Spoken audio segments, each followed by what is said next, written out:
ഏനിയഗ്രാം നിങ്ങളുടെ വ്യക്തിത്വം തിരിച്ചറിയാൻ നിങ്ങൾ ആഗ്രഹിക്കുന്നുണ്ടോ? ജീവിതത്തിന്റെ വേറിട്ട വഴികളിലൂടെ സഞ്ചരിക്കുന്നവരാണ് നാം ഓരോരുത്തരും. നാം സഞ്ചരിക്കുന്ന വഴികളിൽ പല സ്വഭാവമുള്ള വ്യത്യസ്ത പെരുമാറ്റ രീതികളുള്ള ഒരുപാട് മനുഷ്യരെ നാം കണ്ടുമുട്ടാറുണ്ട്. എന്നാൽ നമുക്ക് ചുറ്റുമുള്ളവരിലെ ചില വ്യത്യസ്ത സ്വഭാവങ്ങൾ നമ്മുടെ ജീവിത വിജയത്തിന്റെ ചവിട്ടുപടികളാകാറുണ്ട്. ആ വിശേഷ സ്വഭാവങ്ങളെ തിരിച്ചറിയാൻ ഏനിയഗ്രാം നമ്മെ സഹായിക്കുന്നു. ഏനിയഗ്രാമിനെ കുറിച്ച് ഒരു പ്രോഗ്രാം ചെയ്യണമെന്ന് പ്രേക്ഷകർ നിരന്തരം ആവശ്യപ്പെട്ടുകൊണ്ടിരിക്കുകയാണ്. ഇത് വളരെ എഫക്റ്റീവായ ഒരു പ്രോഗ്രാമാണ്. എന്നാൽ മനസ്സിലാക്കുവാൻ അല്പം ബുദ്ധിമുട്ടുള്ളതുമാണ്. അതിനാൽ വളരെ ശ്രദ്ധയോടെ പ്രോഗ്രാം വീക്ഷിക്കണമെന്ന് അഭ്യർത്ഥിക്കുന്നു. ഏനിയഗ്രാമിലൂടെ എങ്ങനെ നിങ്ങളുടെ വ്യക്തിത്വം കണ്ടുപിടിക്കാൻ സാധിക്കും? നിങ്ങൾ എപ്പോഴെങ്കിലും ചിന്തിച്ചിട്ടുണ്ടോ നിങ്ങളുടെ വ്യക്തിത്വം എന്താണെന്ന്? ഓരോ മനുഷ്യർക്കും വ്യത്യസ്തത നിറഞ്ഞ തനതായ ശൈലിയുള്ള വ്യക്തിത്വങ്ങളാണ് ഉള്ളത്. ശരിയായ അറിവിന്റെ തുടക്കം നാം നമ്മെ തന്നെ തിരിച്ചറിയുക എന്നുള്ളതാണ് എന്ന് ഗ്രീക്ക് തത്വചിന്തകനായ അരിസ്റ്റോട്ടിൽ പറയുന്നു. എന്നാൽ നമ്മുടെ വ്യക്തിത്വത്തെയും മറ്റുള്ളവരുടെ വ്യക്തിത്വങ്ങളെയും തിരിച്ചറിയാൻ പൗരാണികമായ ഒരു രീതിയെ അല്ലെങ്കിൽ ഒരു വിജ്ഞാനത്തിന്റെ ശകലമായ ഏനിയഗ്രാമിനെ നമുക്ക് ഇന്ന് പരിചയപ്പെടാം. ഏകദേശം 4000 വർഷങ്ങൾക്ക് മുൻപ് അഫ്ഗാനിസ്ഥാനിലെ ഒരു സൂഫി തന്റെ ശിഷ്യന് പകർന്നു കൊടുത്തുകൊണ്ട് അത് ആരാണ് പകർന്നു തന്നത് എന്ന രഹസ്യം ലോകമറിയാൻ പാടില്ലെന്ന് കരുതി രഹസ്യമായി കൈമാറിപ്പോന്ന ഒരു അറിവ് പിന്നീട് ഗുർജിഫ് എന്ന സ്പിരിച്വലിസ്റ്റിന്റെ കയ്യിൽ ഈ അറിവെത്തുകയും അദ്ദേഹത്തിന് ശേഷം വീണ്ടും അത് 1960കളിലൊക്കെ ആഫ്രിക്കയിലെ ബൊളിവിയൻ തത്വചിന്തകനായ ഓസ്കാർ ഇക്കോസോയിലൂടെ പുതിയ മോഡേൺ വേർഷനായി ഇന്ന് നാം കാണുന്ന ഏനിയഗ്രാം എന്ന സൈക്കോളജിക്കൽ പവർഫുൾ ടൂൾ ലോകമെങ്ങും അറിയപ്പെടാൻ തുടങ്ങി. മനുഷ്യർ എന്തുകൊണ്ട് വ്യത്യസ്തരാകുന്നു? എന്തുകൊണ്ട് വ്യത്യസ്തമായി ചിന്തിക്കുകയും പ്രവർത്തിക്കുകയും ചെയ്യുന്നു? ആഴത്തിൽ പരിശോധിച്ചാൽ മറ്റുള്ളവരുടെ വ്യത്യസ്തതകൾ അംഗീകരിക്കാൻ സാധിക്കാത്തതാണ് പല പ്രശ്നങ്ങളുടെയും പിന്നിലെ പ്രധാന കാരണം. മറ്റുള്ളവരുടെ വ്യത്യസ്തത ഉൾക്കൊള്ളാനും അംഗീകരിക്കാനും അഭിനന്ദിക്കാനും കഴിഞ്ഞാൽ ജീവിതം സുഗമവും ആസ്വാദ്യകരവുമാകുന്നു. അതിന് നമ്മെ ഏനിയഗ്രാം സഹായിക്കുന്നു. ആളുകൾ ലോകത്തെ എങ്ങനെ വ്യാഖ്യാനിക്കുന്നു, അവരുടെ വികാരങ്ങൾ എങ്ങനെ നിയന്ത്രിക്കുന്നു എന്നതിന്റെ രീതികൾ വിശദീകരിക്കുന്ന വ്യക്തിത്വ സംവിധാനമാണ് ഏനിയഗ്രാം. ഏനിയഗ്രാം 9 വ്യത്യസ്ത വ്യക്തിത്വ തരങ്ങളെ വിവരിക്കുകയും ഈ തരങ്ങൾ ഓരോന്നും ഒരു 9 പോയിന്റുള്ള ഡയഗ്രാമിൽ മാപ്പ് ചെയ്യുകയും ചെയ്യുന്നു. ഇത് അവ പരസ്പരം എങ്ങനെ ബന്ധപ്പെട്ടിരിക്കുന്നു എന്ന് ചിത്രീകരിക്കാൻ സഹായിക്കുന്നവയാണ്. ഏനിയഗ്രാം എന്ന വാക്ക് ഗ്രീക്കിൽ നിന്നാണ് ഉണ്ടായത്. ഏനിയ എന്നാൽ 9 എന്നാണ് അർത്ഥം. ഏനിയഗ്രാം അനുസരിച്ച് 9 വ്യക്തിത്വ തരങ്ങളിൽ ഓരോന്നും ലോകം എങ്ങനെ പ്രവർത്തിക്കുന്നു എന്നതിനെക്കുറിച്ചുള്ള ഒരു പ്രത്യേക വിശ്വാസത്താൽ നിർവചിക്കപ്പെടുന്നവയാണ്. ഈ അടിസ്ഥാന വിശ്വാസം നിങ്ങളുടെ അഗാധമായ പ്രേരണകളെയും ഭയങ്ങളെയും നയിക്കുന്നു. കൂടാതെ ഒരു വ്യക്തിയുടെ ലോകവീക്ഷണത്തെയും അവർ ലോകത്തെയും ചുറ്റുമുള്ള ആളുകളെയും കാണുന്ന കാഴ്ചപ്പാടിനെയും അടിസ്ഥാനപരമായി രൂപപ്പെടുത്തുന്നു. ഓരോ ഏനിയഗ്രാം തരത്തിനും ഒരു കൂട്ടം അടിസ്ഥാന വിശ്വാസങ്ങളുണ്ട്. അത് അവരെ പ്രത്യേക നടപടികൾ കൈക്കൊള്ളാനും ചില തീരുമാനങ്ങൾ എടുക്കാൻ അവരെ നയിക്കാനും സ്ഥിരമായി പ്രേരിപ്പിക്കും. സമ്മർദ്ദത്തോട് ആളുകൾ എങ്ങനെ പ്രതികരിക്കുന്നുവെന്ന് മനസ്സിലാക്കാനും ഏനിയഗ്രാം നമ്മെ സഹായിക്കും. ഓരോ ഏനിയഗ്രാം ടൈപ്പും സമ്മർദ്ദപൂരിതമായതും പിന്തുണ നൽകുന്നതുമായ സാഹചര്യങ്ങളോട് എങ്ങനെ പൊരുത്തപ്പെടുകയും പ്രതികരിക്കുകയും ചെയ്യുന്നുവെന്ന് വിവരിക്കുന്നതിലൂടെ വ്യക്തിപരമായ വികസനത്തിനുള്ള അവസരങ്ങൾ കാണിക്കുകയും മറ്റുള്ളവരെ മനസ്സിലാക്കുന്നതിനുള്ള ഒരു അടിത്തറ നൽകുകയും ചെയ്യുന്നു. ഓരോ വ്യക്തിയും പ്രായപൂർത്തിയാകുമ്പോൾ 9 ഏനിയഗ്രാം വ്യക്തിത്വ തരങ്ങളിൽ ഒന്ന് അവരുടെ ഉദ്ദേശങ്ങളിലും ഭയങ്ങളിലും ആധിപത്യം സ്ഥാപിക്കുന്നതായി അവർ കണ്ടെത്തും. നമ്മുടെ അടിസ്ഥാന തരത്തെ പ്രധാനമായും ജൈവഘടകങ്ങളാൽ സ്വാധീനിക്കപ്പെടുന്നത് പോലെ നമ്മുടെ വളർന്നു വരുന്ന പാരിസ്ഥിതിക രീതികളും കുടുംബ ചലനാത്മകത അല്ലെങ്കിൽ രക്ഷാകർതൃ ബന്ധങ്ങളും അവയെ സ്വാധീനിക്കുന്നുണ്ട്. ഓരോ തരത്തെയും നിശ്ചയിക്കാൻ ഏനിയഗ്രാം ഒരു സംഖ്യാ സംവിധാനം ഉപയോഗിക്കുന്നുണ്ട്. വളർച്ചയുടെ ഒരു തിരശ്ചീന സംവിധാനമായതിനാൽ ഒരു സംഖ്യ മറ്റൊന്നിനേക്കാൾ മികച്ചതല്ല. വ്യക്തികൾ ഒന്നിലധികം തരങ്ങളുമായി ബന്ധപ്പെട്ടിരിക്കാം. എന്നാൽ ഒരു ഏനിയഗ്രാം വ്യക്തിത്വത്തിൽ നിന്നും മറ്റൊന്നിലേക്ക് ആളുകൾ മാറുന്നില്ല എന്നതാണ് പൊതുവായ അഭിപ്രായം. മറിച്ച് അവരുടെ മൊത്തത്തിലുള്ള ആരോഗ്യനിലയെ ആശ്രയിച്ച് അവർ വ്യത്യസ്ത സ്വഭാവങ്ങളുമായി പ്രതിധ്വനിക്കുന്നു. ഏനിയഗ്രാം 9 തരങ്ങളുണ്ട്. 1. The perfectionist. കാര്യങ്ങൾ കൃത്യമായും ഉയർന്ന നിലവാരത്തിലും ചെയ്യാൻ ഇഷ്ടപ്പെടുന്നവരും സാധാരണ നിയമവശങ്ങളിൽ ഉറച്ചു നിൽക്കുന്നവരും കൂടുതൽ ശ്രദ്ധാലുക്കളുമായിരിക്കും ഇതിൽ ഉൾപ്പെടുന്നത്. അവർ തെറ്റുകളെ പൂർണ്ണമായും ഒഴിവാക്കാൻ ശ്രമിക്കും. മറ്റുള്ളവർക്ക് അവർ എല്ലാം തികഞ്ഞവരും ഉത്തരവാദിത്തം ഉള്ളവരുമായി കാണപ്പെടും. അവർക്ക് ജോലിസ്ഥലത്തോ ബന്ധങ്ങളിലോ അവരുടെ ദൈനംദിന ജീവിതത്തിലോ കാര്യനിർവഹണത്തിൽ ഉയർന്ന നിലവാരം പുലർത്താൻ കഴിഞ്ഞില്ലെങ്കിൽ വേഗം നിരാശരാകുകയും ചെയ്യും. അവർക്ക് ജീവിതത്തിന്റെ എല്ലാ വശങ്ങളും മെച്ചപ്പെടുത്താനുള്ള ആഗ്രഹവും അവരുടെ പ്രവർത്തനങ്ങൾ അവരുടെ മൂല്യങ്ങൾക്കും തത്വങ്ങൾക്കും അനുസൃതമായിരിക്കാൻ അവർ ലക്ഷ്യമിടുകയും ചെയ്യും. ആ ലക്ഷ്യം കൈവരിക്കാൻ അവർ കഠിനമായി പരിശ്രമിക്കാറുണ്ട്. ഉത്തരവാദിത്വവും യഥാവിധി ജാഗ്രതയുമാണ് ഒരു പെർഫെക്ഷനിസ്റ്റിന്റെ മൂല്യങ്ങളുടെ നെടുംതൂണുകൾ. അവർ ഉത്തരവാദിത്തത്തിനായി പരിശ്രമിക്കുകയും വിവിധ ഉൽപ്പന്നങ്ങളുടെയും സിസ്റ്റങ്ങളുടെയും പ്രവർത്തനത്തെ അഭിനന്ദിക്കുകയും ചെയ്യുന്നു. സമഗ്രത അവരുടെ ജീവിത തിരഞ്ഞെടുപ്പുകളിലെ ഒരു പ്രധാന ഘടകമാണ്. അത് സമയത്തിന്റെ പരീക്ഷണമായി നിലകൊള്ളുന്നു. വിശ്വസ്തത, നീതി, സത്യസന്ധത എന്നിവയാണ് ഒരു പെർഫെക്ഷനിസ്റ്റിന്റെ കഥാപാത്രത്തെ രൂപപ്പെടുത്തുന്നതിനുള്ള പ്രധാന ഘടകങ്ങൾ. 2. ദി ഗിവർ അഥവാ ദാതാവ്. ഊഷ്മളമായ പുഞ്ചിരിയും കണ്ണുകളും സമീപിക്കാവുന്ന ദയ പ്രസരിപ്പിക്കുന്നവരായിരിക്കും.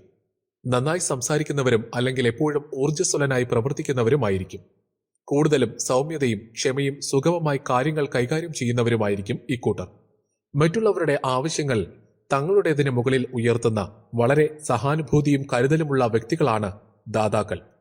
മറ്റുള്ളവരുടെ വൈകാരിക വിടവുകൾ മുൻകൂട്ടി കാണാനും അവരെ പിന്തുണയ്ക്കാനുമുള്ള അവബോധജന്യമായ കഴിവുകൾ ഇവർക്കുണ്ട്. ലഭ്യമായതിൽ അവർ വലിയ സന്തോഷം കണ്ടെത്തുകയും പ്രോത്സാഹനത്തിന്റെ ഉറവിടമായി അല്ലെങ്കിൽ കരയാനുള്ള ഒരു തോളായി അവർ കാണപ്പെടുകയും ചെയ്യുന്നു. മറ്റുള്ളവർക്ക് വേണ്ടി മരിക്കുന്ന കൂട്ടുകാരനും സുഹൃത്തുമായിരിക്കും. ദാതാക്കൾ പങ്കാളിയെ തിരഞ്ഞെടുക്കുന്നത് തന്ത്രപ്രധാനമാണ്. സാധാരണയായി തുറന്നതും ജനപ്രിയവുമായ ദാതാക്കൾ വിവിധ ഗ്രൂപ്പുകളിൽ സ്വയം കണ്ടെത്താൻ ശ്രമിക്കും. അവരുടെ പ്രോത്സാഹനവും പിന്തുണയുമുള്ള സ്വഭാവം അവരുടെ ജീവിതത്തിന്റെ എല്ലാ ഘട്ടങ്ങളിൽ നിന്നും ആളുകളെ ആകർഷിക്കാറുണ്ട്. പലപ്പോഴും പരോക്ഷമായ രീതികളിലൂടെ മറ്റുള്ളവരിൽ നിന്നും അംഗീകാരം നേടാനുള്ള അവരുടെ ആഗ്രഹത്താൽ ദാതാക്കളെ പ്രചോദിപ്പിക്കാറുണ്ട്. രണ്ടുപേർക്ക് അവരുടെ ദയാപ്രവൃത്തികളിൽ അബോധാവസ്ഥയിലുള്ള ഒരു നിഗൂഢമായ ഉദ്ദേശമുണ്ട്. മറ്റുള്ളവരും അങ്ങനെ തന്നെയാണെന്നാണ് പലപ്പോഴും അനുമാനിക്കുന്നത്. ആരോഗ്യമുള്ള ദാതാവിന് മറ്റുള്ളവരെ സേവിക്കാനും സ്വന്തം ആവശ്യങ്ങൾ നിറവേറ്റാനും കഴിയും. തങ്ങളെ തന്നെ എങ്ങനെ സ്നേഹിക്കാമെന്നും അംഗീകരിക്കാമെന്നും അവർക്കറിയാം.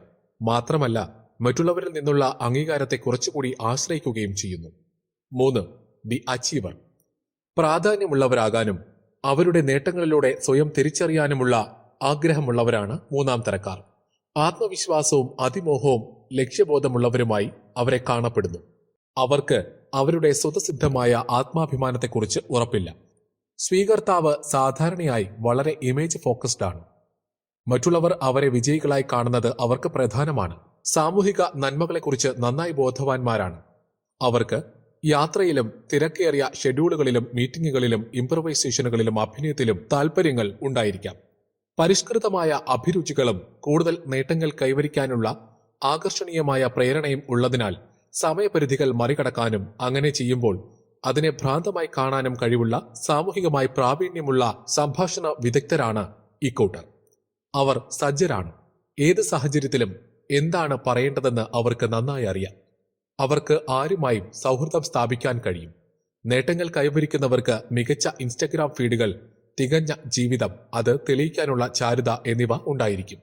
4. കൂട്ടരാണ് ദി ഇൻഡിവിജ്വലിസ്റ്റ്. മറ്റാളുകളിൽ നിന്നും വ്യത്യസ്തവും സവിശേഷവുമായ ബോധമാണ് 4 തരക്കാരെ നിർവചിക്കുന്നത്. അവർ പലപ്പോഴും സർഗാത്മകരാണ്. മറ്റുള്ളവരുമായി ബന്ധപ്പെടാൻ ആഗ്രഹിക്കുന്നതിനാൽ 4 തരക്കാർ ആഴത്തിലുള്ള സംഘർഷം അനുഭവിക്കാറുണ്ട്. തങ്ങൾ യഥാർത്ഥത്തിൽ ആരാണെന്ന് ആഴത്തിൽ കണ്ടെത്താനും മനസ്സിലാക്കാനും ഇൻഡിവിജ്വലിസ്റ്റുകൾ അഥവാ വ്യക്തിവാദികൾ ശ്രമിക്കുന്നു. മറ്റുള്ളവരെക്കാൾ കൂടുതൽ പോരായ്മകളുള്ള ആളുകളായി ഇവർക്ക് സ്വയം തോന്നും. അവർ അവരുടെ വ്യക്തിത്വത്തിന്റെ പോസിറ്റീവ് വശങ്ങളെ കുറച്ചു കാണുകയും മറ്റ് ആളുകളിലെ നല്ല സ്വഭാവ വിശേഷങ്ങളെ ആദർശവൽക്കരിക്കുകയും ചെയ്യും. വ്യക്തിവാദികൾക്ക് അവരുടെ വികാരങ്ങളുമായി ആഴമേറിയതും സങ്കീർണവുമായ ബന്ധമുണ്ട്. ശക്തമായ സ്വയം ഐഡന്റിറ്റി ഉള്ളവരും അതുല്യരായതിൽ അഭിമാനിക്കുന്നവരുമാണ്. ഇക്കൂട്ടർ സംഗീതം, ഹാസ്യം അല്ലെങ്കിൽ അനിമേഷൻ പോലുള്ള ഏതെങ്കിലും തരത്തിലുള്ള ക്രിയേറ്റീവ് ഔട്ട്ലെറ്റുകൾ പിന്തുടരുന്നതായി കാണപ്പെടുന്നു. അവരുടെ ആത്യന്തിക ലക്ഷ്യം യഥാർത്ഥവും ആരോഗ്യകരവും സമ്പൂർണവും അനുഭവിക്കുന്നതിനായി അവരുടെ യഥാർത്ഥ വ്യക്തിത്വങ്ങളെ കൃത്യമായി ലോകത്തിനു മുന്നിൽ അവതരിപ്പിക്കുക എന്നതാണ്. ഒരു വ്യക്തിയുടെ ശൈലിയും ജീവിത രീതിയും പലപ്പോഴും തുറന്ന മനസ്സിനെക്കുറിച്ചുള്ള കുറിപ്പുകൾ ഉൾക്കൊള്ളുന്നു. കൂടാതെ ഈ വ്യക്തി അവരുടെ രൂപഭാവത്തിലൂടെ സ്വന്തം മനസ്സിനെ പര്യവേക്ഷണം ചെയ്യുകയാണെന്ന് നിർദ്ദേശിക്കുന്നു. 5. കൂട്ടരാണ് ഇൻവെസ്റ്റിഗേറ്റർ അഥവാ അന്വേഷകൻ. ഊർജം സംരക്ഷിക്കാനും പുറം ലോകവുമായുള്ള ഇടപഴകൽ വഴി ചോർച്ച ഒഴിവാക്കാനുമുള്ള അവരുടെ ആഗ്രഹമായുമാണ് 5 തരക്കാരെ നിർവചിക്കുന്നത്. അറിവും കഴിവും ഉള്ളവരായിരിക്കുന്നതിൽ അവർ ശ്രദ്ധ കേന്ദ്രീകരിക്കുന്നു. അങ്ങനെ അവർക്ക് കഴിയുന്നത്ര സ്വയം പര്യാപ്തരാകാൻ കഴിയും. അഞ്ചാം തരക്കാർ ലോകത്തെക്കുറിച്ചുള്ള അവരുടെ ഗ്രാഹ്യത്തെ ആഴത്തിലാക്കുന്നു, അവരുടെ ബുദ്ധി വികസിപ്പിക്കുന്നു, അതേസമയം അവരുടെ ശാരീരിക ആവശ്യങ്ങൾ കുറയ്ക്കുന്നു. ചിന്തിക്കാത്തവരോ അശ്രദ്ധയോ ഉള്ളവരായി കാണപ്പെടുന്നു. താൽപ്പര്യമുള്ള പ്രത്യേക വിഷയങ്ങളിൽ ആഴത്തിലുള്ള അറിവ്, ഉൾക്കാഴ്ചയുള്ളതും നന്നായി ചിന്തിച്ചതുമായ പ്രതികരണങ്ങൾ നൽകുന്നു. സംസാരിക്കുന്നതിന് മുൻപ് വിപുലമായി ചിന്തിക്കുന്നു. കുടുംബം, സുഹൃത്തുക്കൾ, ജോലി എന്നിവയ്ക്കിടയിൽ വ്യക്തമായ അതിരുകളുണ്ടാകും ഇക്കൂട്ടർക്ക്. പലപ്പോഴും ജീവിതകാലം മുഴുവൻ ഒറ്റപ്പെട്ട സ്ഥലത്ത് ഒറ്റയ്ക്ക് ജോലി ചെയ്യാനും ഗവേഷണം നടത്താനും അവർ സ്വപ്നം കാണുന്നു.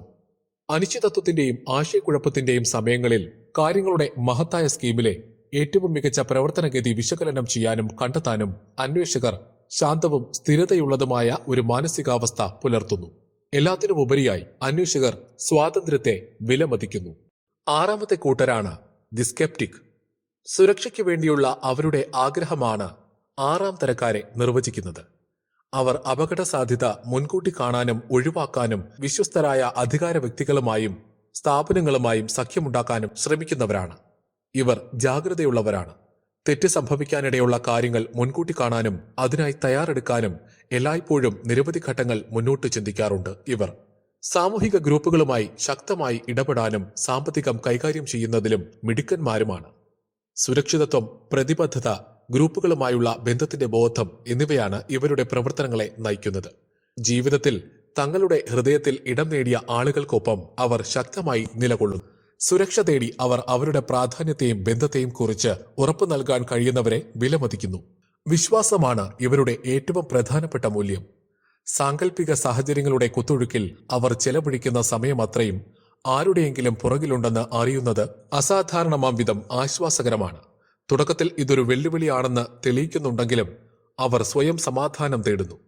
പരീക്ഷണത്തിലൂടെ ഏത് സാഹചര്യത്തെയും ഫലപ്രദമായി നേരിടാൻ കാലക്രമേണ വിശ്വാസവും ആത്മവിശ്വാസവും വളർത്തുന്നു. 7. ഉത്സാഹി. വേദനയും വിരസതയും ഒഴിവാക്കിക്കൊണ്ട് ജീവിതം വാഗ്ദാനം ചെയ്യുന്നതെല്ലാം അനുഭവിക്കാനുള്ള അവരുടെ ആഗ്രഹമാണ് ഏഴാം തരക്കാരെ നിർവചിക്കുന്നത്. അവർ സജീവവും രസകരവും സുഖലോലുപതയുമുള്ളവരായി മറ്റുള്ളവർക്ക് തോന്നും. ജീവിതത്തിൽ നിന്നും സാധ്യമായ എല്ലാ ആസ്വാദനങ്ങളും ചൂഷണം ചെയ്യാനുള്ള അന്വേഷണത്തിൽ ഒരു പ്രവർത്തനത്തിൽ നിന്നും മറ്റൊന്നിലേക്ക് കുതിക്കുന്ന തിരക്കുള്ള ആളുകളാണ് ഇക്കൂട്ടർ. യാത്രയെ ഇഷ്ടപ്പെടുന്നവരും എല്ലാ കാര്യങ്ങൾക്കും താല്പര്യം പ്രകടിപ്പിക്കുന്നവരും കുട്ടിയെപ്പോലെയുള്ള ഉത്സാഹവും ഊർജവും കൗതുകമുള്ള തിളങ്ങുന്ന കണ്ണുകളുള്ളവരുമായിരിക്കും. ഉത്സാഹികൾ തിളങ്ങുന്ന കണ്ണുകളോടും തുറന്ന മനസ്സോടും കൂടി ജീവിതം അനുഭവിക്കുന്നു. ജോലിസ്ഥലത്ത് അവർ ഉയർന്ന ഉൽപാദനക്ഷമതയുള്ളവരും മറ്റുള്ളവരുമായി നന്നായി ഇടപഴകുന്നവരുമാണ്. സംസാരിക്കാൻ അനന്തമായ വിഷയങ്ങൾ ഉള്ളതിനാൽ അവരുടെ സ്വാഭാവികമായ പെരുമാറ്റം വളരെ ലജ്ജാശീലരായ വ്യക്തികളെപ്പോലും ആകർഷിക്കാറുണ്ട്. മാറ്റത്തെ അഭിമുഖീകരിക്കുമ്പോൾ അവർ അഭിമാനത്തോടെ മുന്നോട്ടു പോവുകയും അജ്ഞാതമായ ഇടങ്ങളിലൂടെ ധൈര്യത്തോടെ സഞ്ചരിക്കുകയും ചെയ്യുന്നു. 8. ചാലഞ്ചർ. ശക്തരാകാനും ഏതെങ്കിലും അപകട സാധ്യത ഒഴിവാക്കാനുമുള്ള അവരുടെ ആഗ്രഹമാണ് എട്ടാം തരക്കാരെ നിർവചിക്കുന്നത്. അവർ ആത്മവിശ്വാസമുള്ളവരാണ്. തങ്ങൾ വിശ്വസിക്കുന്നവർക്ക് വേണ്ടി നിലകൊള്ളുകയും തങ്ങളെക്കാൾ ദുർബലരായവരെ സംരക്ഷിക്കുകയും ചെയ്യേണ്ടത് അവർക്ക് പ്രധാനമാണ്. തങ്ങളുടെ ശക്തിയിലും സത്യസന്ധതയിലും സത്യത്തിലും അവർ അഭിമാനിക്കുന്നു. കാലക്രമേണ സ്വയം തെളിയിച്ചവരോട് അവർ അർപ്പണബോധമുള്ളവരാണ്. ആപത്ത് വരുമ്പോൾ, അവരുടെ പ്രിയപ്പെട്ടവർ കുഴപ്പത്തിലാകുമ്പോൾ അവരെ സംരക്ഷിക്കാൻ ചലഞ്ചർ വിശ്വാസത്തോടെ ചിറകു നീട്ടും. സ്വാഭാവികമായും നേതൃത്വപരമായ റോളുകൾക്ക് ശീലിച്ച ചലഞ്ചർ അവരുടെ സാന്നിധ്യം അറിയിക്കുകയും അവരുടെ സംസാരത്തിലും നടത്തത്തിലും ആത്മവിശ്വാസത്തിന്റെയും ഒരു പ്രഭാവലയം വഹിക്കുകയും ചെയ്യുന്നു. അവർ സാധാരണയായി തങ്ങളുടെ സ്വന്തം ഭാഗ്യം സൃഷ്ടിക്കുന്നതിനുള്ള മന്ത്രത്തിൽ വിശ്വസിക്കുകയും കാര്യങ്ങൾ സംഭവിക്കാൻ കഠിനമായി പരിശ്രമിക്കുകയും ചെയ്യുന്നവരാണ്. 9ാമത്തെ കൂട്ടരാണ് ദി പീസ് മേക്കർ. ആന്തരിക സമാധാനവും ഐക്യവും നിലനിർത്താനും സംഘട്ടനങ്ങളോ മറ്റു വൈകാരിക അസ്വസ്ഥതകളോ ഒഴിവാക്കാനുമുള്ള അവരുടെ ആഗ്രഹമാണ് 9ാം തരക്കാരെ നിർവചിക്കുന്നത്. അവർ സാധാരണയായി ശാന്തരാണ്. സൗമ്യതയും സ്വീകാര്യതയും ഉള്ള പീസ് മേക്കർമാർ ഒരു കൂട്ടം സുഹൃത്തുക്കളുടെയോ സഹപ്രവർത്തകരുടെയോ വിദഗ്ധരായ മധ്യസ്ഥരും കൗൺസിലറും ഒക്കെയാകാറുണ്ട്. ഗ്രൂപ്പ് സൗഹാർദ്ദം നിലനിർത്താൻ അവർ തിരശ്ശീലയ്ക്ക് പിന്നിൽ കഠിനാധ്വാനം ചെയ്യുന്നു. മറ്റുള്ളവർ ചെയ്യുന്ന ചെറിയ കാര്യങ്ങളെയും ജീവിതത്തിലെ ലളിതമായ ആനന്ദങ്ങളെയും അവർ അഭിനന്ദിക്കുന്നു. പീസ് മേക്കർ അവരുടെ കോപം ഒഴിവാക്കുകയും ആന്തരിക സമാധാനം നിലനിർത്തുന്നതിൽ ശ്രദ്ധ കേന്ദ്രീകരിക്കുകയും ചെയ്യുന്നു. മാതാപിതാക്കളോ മറ്റു കുടുംബാംഗങ്ങളോ തമ്മിലുള്ള സംഘർഷത്തിന് മധ്യസ്ഥത വഹിക്കാനുള്ള ഒരു സ്ഥാനത്തേക്ക് അവർ നിർബന്ധിതരായ പരിതസ്ഥിതിയിലാണ് നിരവധി പേരും വളർന്നു വരുന്നത്. തങ്ങളുടെ ആധികാരികതയുമായി കൂടുതൽ ആഴത്തിൽ ബന്ധപ്പെടാനും സ്വന്തം ആഗ്രഹങ്ങൾക്ക് മുൻഗണന നൽകാനും മറ്റാളുകളോട് തങ്ങളുടെ ആഗ്രഹങ്ങളും ആവശ്യങ്ങളും പ്രകടിപ്പിക്കാനും പഠിക്കുമ്പോൾ പീസ് മേക്കർ വളരുന്നു. ഓരോ വ്യക്തിഗത തരത്തിലും വികസനത്തിനുള്ള അവസരങ്ങൾ തിരിച്ചറിയുന്നതിനാൽ കൗൺസിലിംഗ്, സൈക്കോതെറാപ്പി, ബിസിനസ് വികസനം, രക്ഷാകർതൃത്വം, വിദ്യാഭ്യാസം തുടങ്ങിയ മേഖലകളിൽ എനിഗ്രാം വ്യാപകമായി ഉപയോഗിക്കപ്പെടുന്നു. ഇത് ഓരോ മനുഷ്യരിലുമുള്ള വ്യത്യസ്തങ്ങളായ സ്വഭാവ രീതികളെ തിരിച്ചറിയാനും അവരെ കൂടുതൽ മനസ്സിലാക്കുവാനും നമ്മെ സഹായിക്കുന്നു. ജീവിതത്തിൽ വിജയിക്കണമെന്ന് ആഗ്രഹിക്കുന്നവർ വായിച്ചിരിക്കേണ്ട ഒരു പുസ്തകമാണ് ഗുഡ് ടു ഗ്രേറ്റ്.